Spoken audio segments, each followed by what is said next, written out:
Capítulo 10. O perdão. As primeiras peregrinações do Cristo e de seus discípulos em torno do lago haviam alcançado inolvidáveis triunfos. Eram doentes atribulados que agradeciam o alívio buscado ansiosamente. Trabalhadores humildes que se enchiam de santas consolações ante as promessas divinas da Boa Nova. Aquelas atividades, entretanto, começaram a despertar a reação dos judeus rigoristas que viam em Jesus um perigoso revolucionário. O amor que o profeta Nazareno pregava vinha quebrar antigos princípios da lei judaica. Os senhores da terra observavam cuidadosamente as palestras dos escravos que permutavam imenso júbilo, proveniente das esperanças num novo reino que não chegavam a compreender.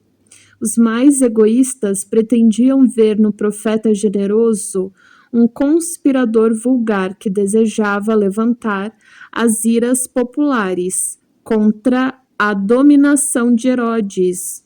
Outros presumiam na sua figura um feiticeiro incomum que era preciso evitar. Foi assim que a viagem do mestre a Nazaré redundou numa excursão de grandes dificuldades, provocando de sua parte as observações quase amargas que se encontram no Evangelho com respeito ao berço daqueles que o deveriam guardar no santuário do coração.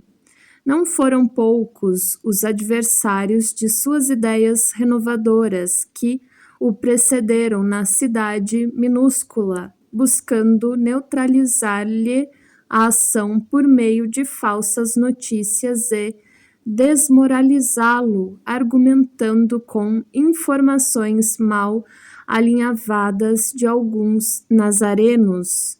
Jesus sentiu de perto a delicadeza da situação que se lhe criara com a primeira investida dos inimigos gratuitos de sua doutrina, mas aproveitou todas as oportunidades para as melhores ilações na esfera do ensinamento.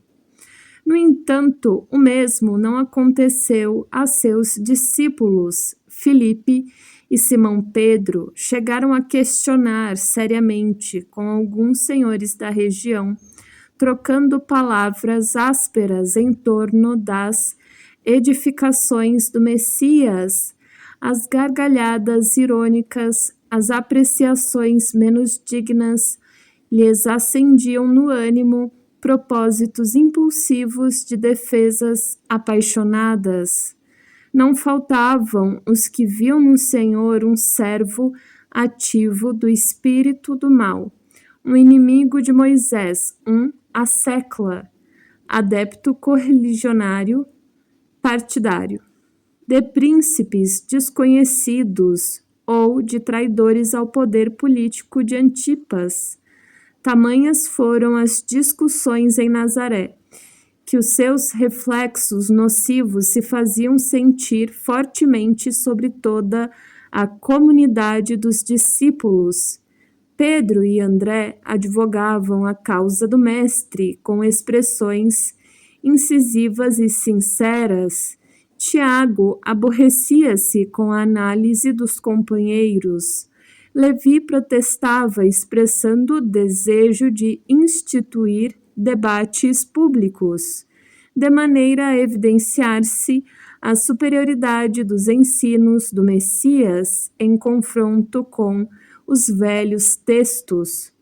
Jesus compreendeu os acontecimentos e, calmamente, ordenou a retirada, afastando-se da cidade com tranquilo sorriso.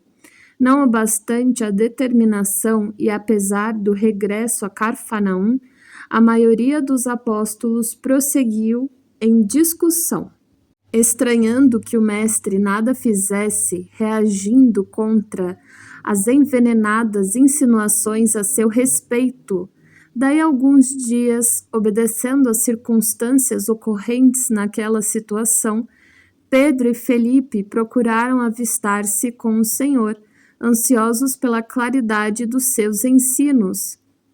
Mestre, chamaram-vos servo de Satanás, e reagimos prontamente, dizia Pedro com sinceridade ingênua. Observávamos que por vós mesmos nunca oporieis a contradita, ajuntava Felipe, convicto de haver prestado excelente serviço ao mestre bem-amado. E por isso revidamos aos ataques com a maior força de nossas expressões. Não bastante o calor daquelas afirmativas, Jesus meditava com uma doce placidez no olhar profundo, enquanto os interlocutores o contemplavam, ansiando pela sua palavra de franqueza e de amor. Afinal, saindo de suas reflexões silenciosas, o mestre interrogou: acaso poderemos colher uvas nos espinheiros? De modo algum me empenharia em Nazaré numa contradita estéril aos meus opositores. Contudo, procurei ensinar que a melhor réplica é sempre a do nosso próprio trabalho, do esforço útil que nos seja possível.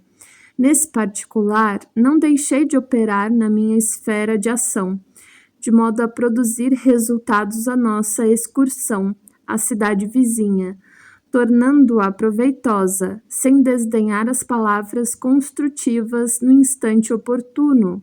De que serviriam as longas discussões públicas, inçadas de doestos, acusação desonrosa que se lança a outrem, descompostura, injúria, insulto.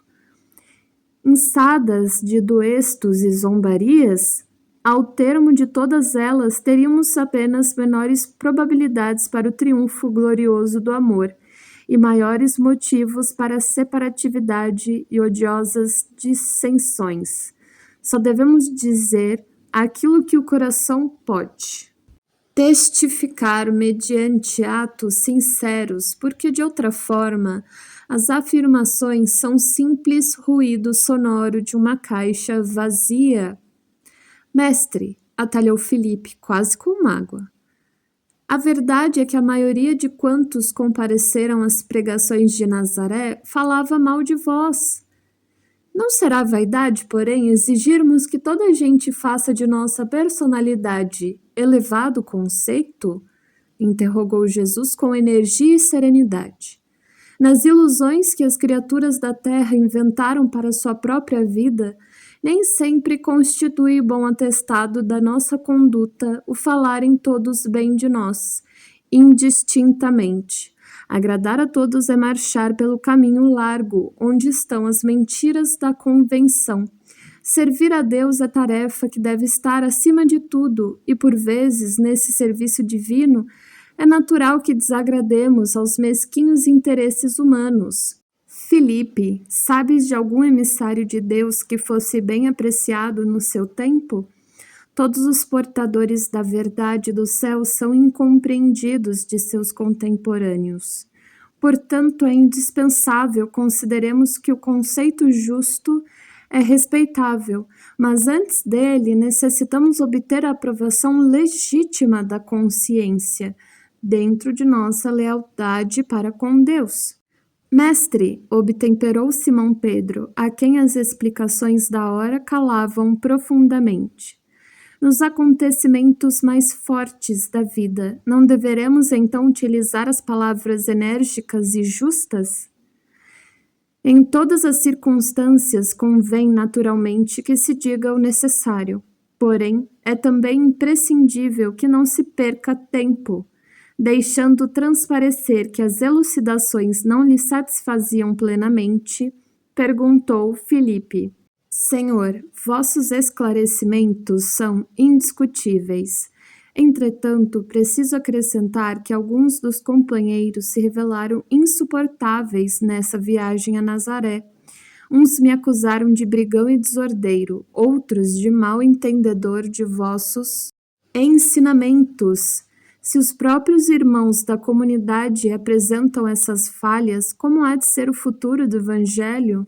O mestre refletiu um momento e retrucou: estas são perguntas que cada discípulo deve fazer a si mesmo. Todavia, com respeito à comunidade, Felipe, pelo que me compete esclarecer, cumpre-me perguntar-te se já edificaste o reino de Deus no íntimo de teu espírito.